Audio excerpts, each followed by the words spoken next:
A ver, una pregunta.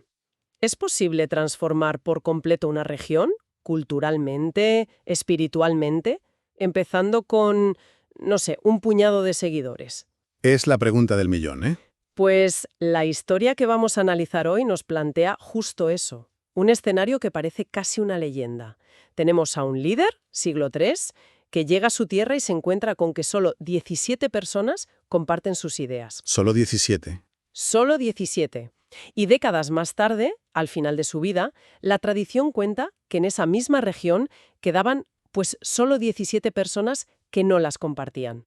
Todo lo demás, todo había cambiado. Es que esa simetría es tan perfecta que roza lo poético, la verdad. Pero captura muy bien la magnitud del impacto del personaje que tenemos hoy entre manos. Totalmente. No es tanto una estadística literal, ¿sabes? Sino una forma de expresar, pues eso, una transformación total. Exacto. Hoy vamos a hacer un análisis a fondo de la vida de Gregorio Taumaturgo, el hacedor de milagros. Un apodo que ya promete. Ya te digo. Nuestra fuente es un perfil muy detallado sobre su vida, su obra, su enorme influencia como evangelizador y todo en una de las épocas más complejas para el cristianismo. Complejas es poco. La misión, entonces, es desgranar quién fue este personaje que, por un lado, tiene una formación intelectual de élite y, por otro, un poder espiritual que, bueno, que los testimonios dicen que era extraordinario, y ver qué modelo de liderazgo nos ofrece. Un modelo que, ya veremos, sigue resonando mucho hoy. Vale, pues para entender a Gregorio, primero hay que entender su mundo. Vamos a situarnos. Siglo III. Uf. El cristianismo no es ni de lejos la religión dominante que será después. Es una fe minoritaria, a menudo perseguida. Y vista con muchísima sospecha. Exacto. Y la región del Ponto, junto al Mar Negro, de donde él venía, se describe en nuestra fuente como un lugar duro y profundamente pagano. ¿Qué significa eso en la práctica? ¿Cómo era la vida allí? Pues significa que la estructura social, las fiestas, la economía, la identidad de la gente, todo, absolutamente todo, estaba entretejido con un panteón de dioses, con tradiciones ancestrales. O sea, no era una cuestión de creencias privadas. Para nada. Ser cristiano era salirse de ese tejido social, era ser un outsider, un bicho raro. La fuente describe una cultura donde los oráculos, los templos, los ritos agrarios, todo eso marcaba el ritmo de la vida. Y en ese contexto, el monoteísmo cristiano. Era una idea no solo extraña, sino disruptiva, totalmente. El desafío, por tanto, no era solo predicar, iba mucho más allá. ¿Cuál era el reto principal entonces? Pues el reto era doble. Por un lado, había que estructurar la enseñanza para los que se iban convirtiendo, lo que conocemos como la catequesis. La formación, vamos. Eso es, una formación sistemática, darles una base sólida. Y por otro, y esto es clave, había que defender la fe intelectualmente. Claro. El paganismo no era una creencia simple. Tenía detrás a grandísimos filósofos, una tradición cultural riquísima. Hacían falta pensadores cristianos que pudieran, pues, dialogar a ese nivel. Y ahí, justo ahí, es donde entra la figura de Orígenes. Que va a ser determinante en la historia. Absolutamente determinante. Hablemos de eso, porque parece ser el gran punto de inflexión en la vida de Gregorio. Nace sobre el año 213 en Neocesarea, familia pagana, aristocrática. Un buen partido. Su destino parecía trazado. Estudiar retórica, derecho, ser un hombre importante en el imperio. Pero un viaje lo desvía a Cesarea de Palestina y allí se cruza con Orígenes. ¿Quién era Orígenes y por qué fue tan explosivo ese encuentro? Orígenes era sencillamente el intelectual cristiano más importante de su tiempo. Un gigante. ¿Una especie de estrella del rock, del pensamiento? Algo así, sí. Dirigía la escuela de Alejandría, que era como, no sé, el Harvard o el Oxford del pensamiento cristiano de la época. Pero ojo, no era un simple académico. Ah, ¿no? No. Su método era una inmersión total. No se limitaba a dar clases. La fuente describe cómo durante 5 años, Gregorio y su hermano, que también se convirtió, vivieron con él. 5 años. 5 años. Aprendiendo no solo teología y filosofía, sino un modo de vida. Orígenes les enseñó a leer las Escrituras con una profundidad increíble, pero también les formó en ciencias, en ética y sobre todo en el amor por la verdad, estuviera donde estuviera. O sea que no fue un curso, fue un discipulado en toda regla. Exacto. Un doctorado del alma, casi. Me gusta esa definición.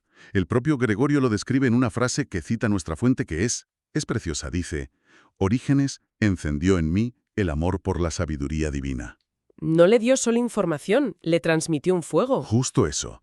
Le equipó con las herramientas para pensar su fe, para defenderla y, lo más importante, para vivirla de forma coherente. Y esa formación integral es lo que le va a permitir afrontar la misión que le esperaba.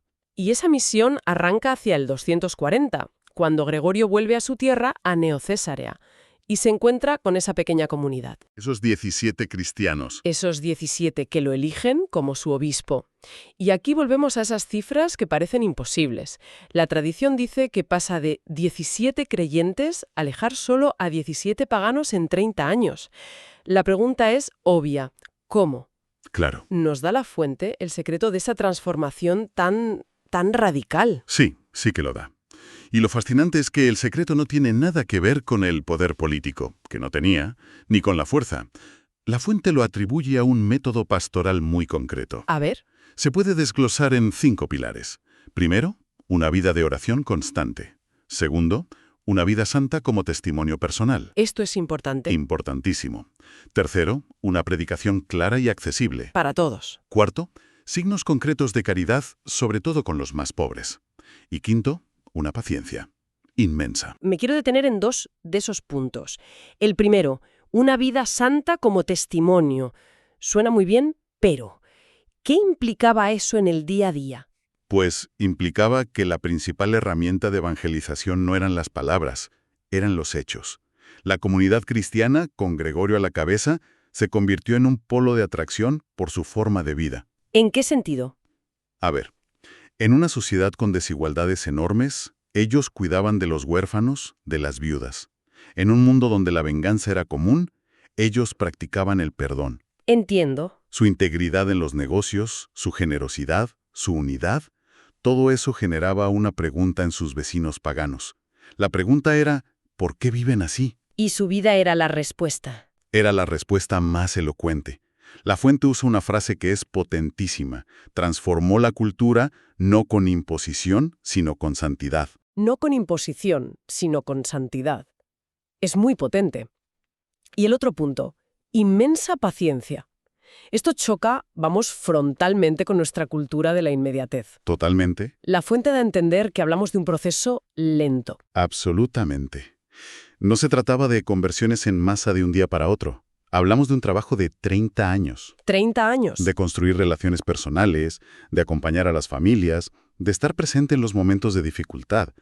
Implicaba no desanimarse ante el rechazo, entender que cambiar una visión del mundo, pues, lleva tiempo. Era una estrategia de largo plazo. Exacto.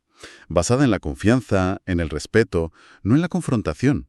Fíjate, él no ridiculizaba las creencias de la gente, sino que ofrecía algo que, a la larga, se percibía como más pleno, más verdadero. Aún así, esa inversión de cifras, de 17 creyentes a 17 paganos, suena casi demasiado perfecta.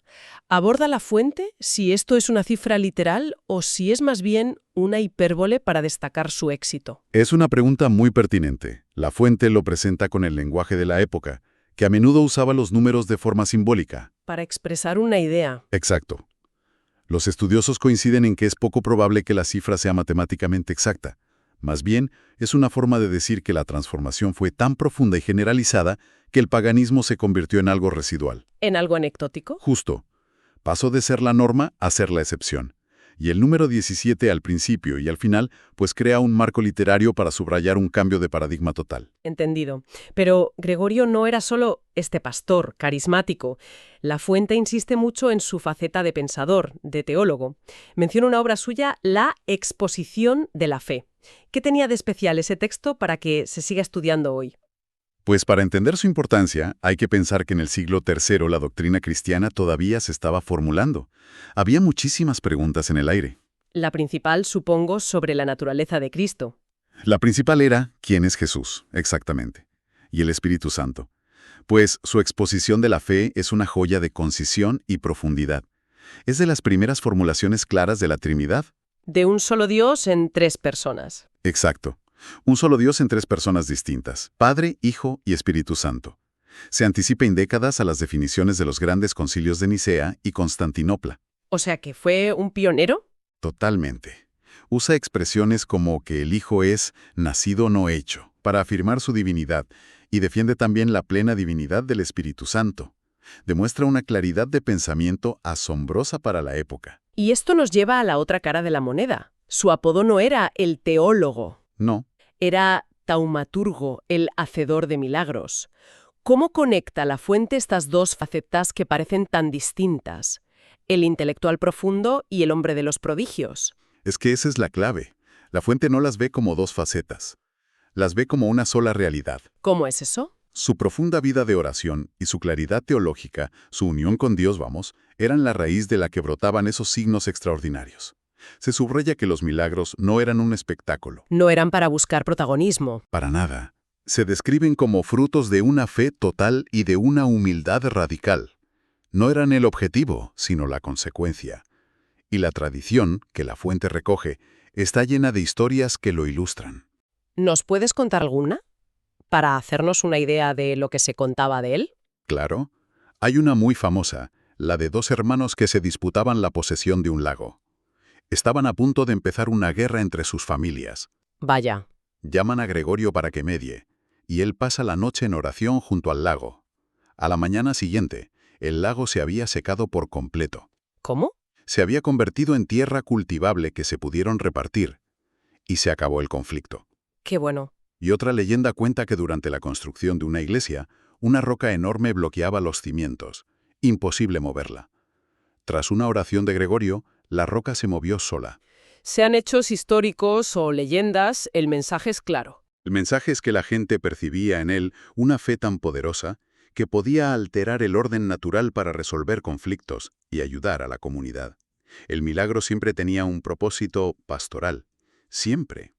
Entonces, si tuviéramos que resumir el legato de este hombre del siglo III, basándonos en el análisis, ¿qué puntos clave destacaríamos? Yo diría que 4, principalmente. Primero, fue un pionero, uno de los primeros grandes teólogos trinitarios. Sentó las bases para la doctrina futura. ¿Vale? Segundo, y quizá lo más impactante, demostró la inmensa fuerza evangelizadora de la santidad personal. Probó que la coherencia de vida es el argumento más poderoso. El testimonio, sí. Tercero, es un modelo perfecto de cómo unir la vida interior, la contemplación, el estudio, con la misión exterior, con la acción. Y cuarto, algo muy relevante hoy, consiguió transformar una cultura sin ningún tipo de apoyo político o poder. Fue una revolución desde la base. Y ahí está la conexión con el presente. La fuente lo describe como una guía luminosa para tiempos de misión, confusión doctrinal y evangelización difícil. El paralelismo con la actualidad parece bastante claro, ¿no? Totalmente. Vivimos en un mercado de ideas muy competitivo, a menudo con una gran confusión, polarización. Desde luego. La cultura en muchos sitios ya no es mayoritariamente cristiana, es secular, es plural. Los desafíos del siglo III, ser una voz minoritaria, necesitar argumentos sólidos, enfrentarse a visiones del mundo muy arraigadas, no son tan distintos a los actuales. Por eso su figura es un caso de estudio. Un caso de estudio fascinante sobre un tipo de liderazgo basado en la integridad, la convicción y el servicio, en lugar de, pues no sé, en la influencia mediática o el poder. Es un viaje increíble el suyo, de ser un joven aristócrata pagano destinado a una carrera de prestigio a convertirse en un pilar de la Iglesia primitiva. Es un giro de guión espectacular. Un hombre que supo unir la herencia intelectual de la escuela más brillante de su tiempo, la de Orígenes, con una fe que, según todos los testimonios, movía montañas. Hay una frase suya de esa exposición de la fe que creo que lo resume todo. Dice: «Mi única riqueza es la fe que recibí, y mi único maestro es Cristo». Y esa sencillez esconde toda su fuerza. Y nos deja con una reflexión final. El método de Gregorio, como hemos visto, no se basaba en la confrontación. No era una guerra cultural para ridiculizar las creencias paganas. No. Se basaba en mostrar la belleza y la coherencia de su propia propuesta a través de la caridad, la comunidad, la santidad. Y esto plantea una pregunta muy pertinente para cualquiera hoy. A ver. En un mundo lleno de debates en redes sociales, de polarización, de trincheras ideológicas, ¿qué podemos aprender del enfoque de Gregorio? ¿Qué pasaría si, en lugar de centrarnos en ganar la discusión, nos centráramos en vivir de una forma tan coherente y atractiva que genere en los demás la pregunta ¿por qué vives así? Quizá ese modelo de influencia, basado en la atracción y no en la imposición, sea más necesario que nunca.